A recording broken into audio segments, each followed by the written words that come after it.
Hello everyone, this is Abhijit Bhavsar from Shriram international. आज आपण धुळे महाराष्ट्रात आहे. डॉक्टर दिलीप जाधव सर यांच्या इथं लास्ट इयर आम्ही डॉक्टर दिलीप जाधव सर यांचा मुलगा प्रियांशू याला लास्ट इयरला Emmanuel Kant Baltic federal university रशियाला पाठवलं होतं. तर आपण सरांचा थोडासा रिव्ह्यू आज घेऊ. सर नमस्कार. नमस्कार सर. तर सर तुम्हाला कसं काय समजलं होतं आमच्या कन्सल्टन्सीबद्दल? मी डॉक्टर दिलीप जाधव फ्रॉम धुळे इथून बोलतो. माझा मुलगा प्रियांशू दिलीप कुमार जाधव यांनी एक्झामसाठी दोंडाच्या येथे त्याची एक्झाम होती. तर नेटची एक्झाम होती. तिथे एक्झाम देत असताना पेपर सुटल्यावर त्याला एका मुलांनी पत्रक ऍडमिशन बद्दल MBBS दिलं आणि ते बघून मग मी त्याच्याबद्दल इन्क्वायरी केली, माहिती घेतली आणि माहिती घेतल्यानंतर मग सरांशी मी कॉन्टॅक्ट केलं. मग कॉन्टॅक्ट केल्यानंतर सरांनी पूर्ण मला माहिती दिली आणि ज्या पद्धतीने सरांनी जी माहिती दिली ती अगदी खरोखरच त्या पद्धतीने आमचे ऍडमिशन झाली. मग ती सरांनी तुम्हाला एकच कॉलेज बद्दल इन्फॉर्मेशन दिली होती का दोन तीन? आम्हाला खरं म्हणजे भास्किन युनिव्हर्सिटी इथं उफा बास्किन युनिव्हर्सिटी इथं पाहिजे होतं, पण त्या ठिकाणी फीज वाढल्यामुळे आमचं ऍडमिशन तिथं घेण्याचं जे ठरलेलं होतं ते कॅन्सल केलं. आणि मी सहज इन्फॉर्मेशन घेतलं होतं याच्यात युट्यूबवर.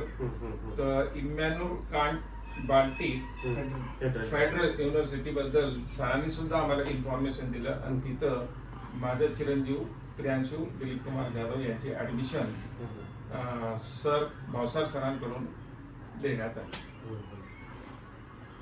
तर प्रियांशू, आपण Emmanuel Kant Baltic federal university choice केली होती. तर इमॅन्युअल कांत बाल्टिक फेडरल युनिव्हर्सिटीची आपण जी प्रोसेस बघितली तर सर्वात पहिले आपण त्याचा ऍडमिशनसाठी अप्लाय केला. ऍडमिशन लेटर आलं होतं. पण त्याच्यानंतर तुझी एक एंट्रन्स एक्झाम झाली होती. तर त्या एंट्रन्स एक्झामसाठी तुला आमच्या टीमकडून काही सपोर्ट मिळाला होता? हो, स्टार्टिंगला तर पहिले एक प्रोव्हिजनल लेटर आला जे सरांनीच मला सांगितलं की तुझं ऍडमिशन लागलंय, आता तुला एक्झाम द्यायला लागेल. मग सरांनी मला डिटेल सांगितली की या तारीखला तुझी एक्झाम आहे, तर तू आमच्याकडे येऊन जा, तुला सर्व आम्ही हेल्प करू त्याच्यात. मग मी सरांकडे गेलो, सरांच्या ऑफिसमध्ये मी सरांसमोरच पेपर दिला आणि सरांनी मला तिथं म्हणजे जी पण मला हेल्प लागली ती सरांनी दिली. त्याच्यानंतर तू एंट्रन्स एक्झाम पास झाला. एंट्रन्स एक्झाम पास झाल्यानंतर आपण काय केलं, तुझा विजासाठी अप्लाय करायचं होतं. म्हणजे त्याच्या आधी इन्व्हिटेशन लेटर आलं, त्याच्यानंतर आपण विजा अप्लाय केला. तुझा विजा आला, आपण तिकीट केलं. तिकीट केल्यानंतर जेव्हा जसं तुझं डिपार्चर होतं तर पहिली गोष्ट तर मला सांग, तिकीटच्या वेळेला तिकीट करायसाठी विजा करायसाठी तुला काही अडचणी आल्या होत्या? नाही, जेही प्रोसेस होती ते सर पहिले आम्हाला इन्फॉर्म करून द्यायचे आणि मग त्या अकॉर्डिंग आम्ही स्टेप्स घ्यायचो. आता ऍडमिशन लेटर नंतर एक्झाम नंतर विजा ऍप्लिकेशनला कोणते फॉर्म्स, कोणते डॉक्युमेंट्स लागतील ते सर्व सरांनी आम्हाला पहिले इन्फॉर्मेशन देऊन दिलं आणि त्याच अकॉर्डिंग आम्ही डॉक्युमेंट्स प्रोव्हाइड केले. आमचा विजा पण सरांनीच लवकरात लवकर, जितक्या लवकर ते लावू शकतात तेवढं लवकर लावून दिला. त्याच्यानंतर तिकीटच्या टायमालाही सरांनी आम्हाला सर्व इन्फॉर्मेशन डिटेल वगैरे प्रोव्हाइड केली. आम्ही तेच इन्फॉर्मेशन फॉलो करून प्रोसेस केले आणि माझं तिकीट पण बुक झालं. त्याच्यानंतर आमच्यासोबत इथून दिल्लीतून मॉस्को आणि मॉस्को टू KGD म्हणजे कॅलिनिनग्राड तिथपर्यंत आमच्यासोबत एक दुसरे सर पण होते कन्सल्टन्सीचे, ज्यांनी आम्हाला पूर्ण जर्नीमध्ये सोबत राहून सपोर्ट केला आणि सर्व स्टेप्स आम्हाला त्यांनी करवले. म्हणजे इमिग्रेशन किंवा तिकडे जाऊन चेकिंग, बॅग चेकिंग वगैरे. आम्ही तर नवीन होतो, आम्हाला फर्स्ट टाइमच ट्रॅव्हल करत होतो, तर मग आम्हाला सरांनी सर्व हेल्प केली आणि सरांचे जे पण ओळखीचे आहेत त्यांनी पण आम्हाला हेल्प केली. म्हणजे तुमच्या सोबत आमच्या असोसिएट दिल्ली पासून तर कलिंगरात पर्यंत पूर्ण सोबत होता? बरोबर. तिथून तुम्ही ज्या वेळेला कलिंगरातला पोहोचले त्यावेळेला तुम्ही ज्या वेळेला कॉलेजला जात होते हॉस्टेलला, तर त्यावेळेला सगळी अरेंजमेंट तुमची बरोबर झालेली होती? हो, आमची तिकडे गेल्या आम्हाला तिकडचे आमचे जे गार्डियन आहे तिकडे जे सर राहतात ते भेटले.